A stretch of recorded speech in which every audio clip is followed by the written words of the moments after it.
Ketenagakerjaan Ida Fauziah memerintahkan kepada pengusaha untuk membayarkan tunjangan hari raya atau THR paling lambat 7 hari sebelum Idul Fitri.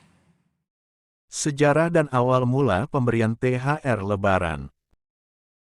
Salah satu tradisi yang dinanti jelang Lebaran selain mudik adalah pemberian tunjangan hari raya atau THR. Biasanya, THR diberikan kepada pegawai pemerintah maupun karyawan perusahaan swasta.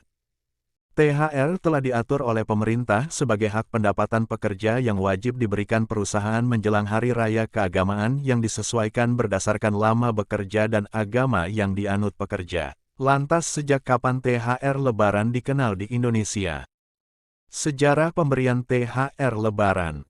Dalam catatan Detikcom, THR sudah muncul sejak puluhan tahun lalu, tepatnya di awal 1950-an. Pencetus adanya THR keagamaan yang pertama kali adalah Sukiman Wiryo Sanjoyo yang saat itu menjadi Perdana Menteri.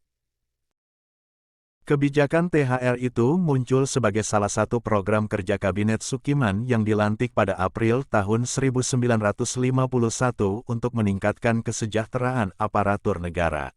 Tunjangan jelang hari raya tersebut kepada para pamong praja atau yang kini dikenal dengan PNS.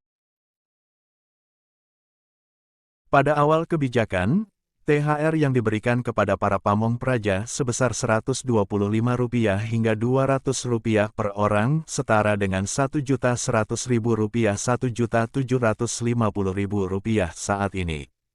Jumlah tersebut tidak hanya dalam bentuk uang, namun juga dalam bentuk sembako seperti beras.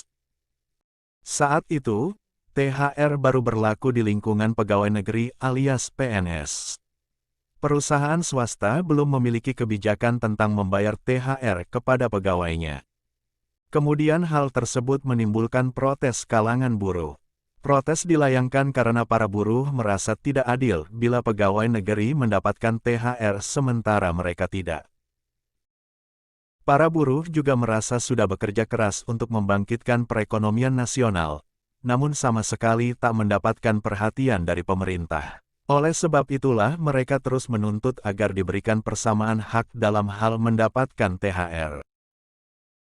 Pada tanggal 13 Februari tahun 1952 saat gelombang protes memuncak, para buruh melakukan mogok kerja menuntut untuk diberikan THR dari pemerintah. Setelah melalui jalan panjang yang dilalui buruh, akhirnya mereka mendapatkan kepastian pemberian THR sebagaimana yang telah diterima oleh para PNS. Pemberian THR bagi pegawai swasta baru menjadi mandatori setelah diatur pemerintah pada 1994. Saat itu Menteri Tenaga Kerja menerbitkan Permenaker RI Nomor 04/1994 tentang THR keagamaan bagi pekerja di perusahaan. Kemudian pada tahun 2003 peraturan tersebut disempurnakan dengan terbitnya UU Nomor 13 Tahun 2013 tentang Ketenagakerjaan. Pemerintah kembali melakukan revisi aturan tentang THR pada 2016. Dalam peraturan ini disebutkan bahwa THR diberikan selambat-lambatnya 7 hari sebelum hari raya keagamaan masing-masing pekerja, dan tidak boleh dicicil. Kementerian Keuangan mengatakan, THR Idul Fitri 2023 kepada PNS, TNI, Polri dan pensiunan, totalnya sebesar Rp38,9 triliun, dan akan mulai dicairkan Selasa tanggal 4 April tahun 2023. Anggaran THR PNS dan ASN 2023 yang sebesar Rp38,9 triliun tersebut terdiri dari Rp11,7 triliun untuk seluruh ASN pusat yang bekerja di kementerian, lembaga, termasuk pejabat negara, TNI, dan Polri sebanyak 1,8 juta ASN.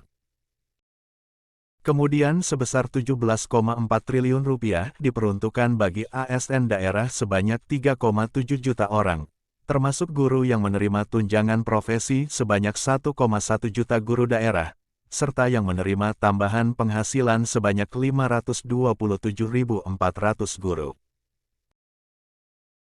Ada juga sebesar 9,8 triliun rupiah yang ditujukan untuk THR pensiunan PNS yang diambil dari pos bendahara umum negara, sebanyak 2,9 juta orang.